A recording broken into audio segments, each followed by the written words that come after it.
4 months now since the hurricane hit Texas. This Sunday morning, though, some worshipers still not back in their sanctuaries. 3 congregations sued the federal government, saying it's not fair that religious institutions aren't eligible for disaster aid. Ross Ramsey is a co-founder and executive editor of the Texas Tribune. He's in Austin for us. Good morning to you, Ross. Good morning. Happy New Year. Happy New Year to you as well. These churches were successful in getting FEMA regulations essentially changed, weren't they? Yeah, the FEMA regulations allow federal aid to nonprofit organizations, but they exempted churches because they didn't want to cross the church-state line. The churches sued.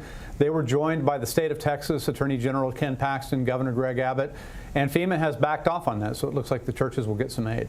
Let's move on down the coast a little bit to South Texas. A bureaucrat down there got rich on contracts for the border wall. It's something you guys covered at the Texas Tribune. Explain how in the world this happened.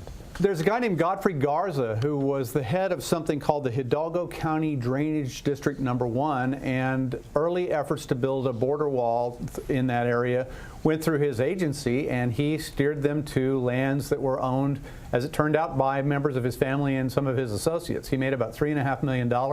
He's now under investigation, and it's the kind of thing that they're going to be watching for as they go forward on future border wall efforts. Wow, an investigation we'll watch too. Let's talk about Republican Congressman Blake Farenthold. He got his name off the ballot, but he's also apparently reneged on his promise to repay taxpayers $84,000 that the government paid to settle a sexual harassment allegation against him. Right. He says now his lawyers are looking at it. The way this unfolded was this case came forward a couple of years ago.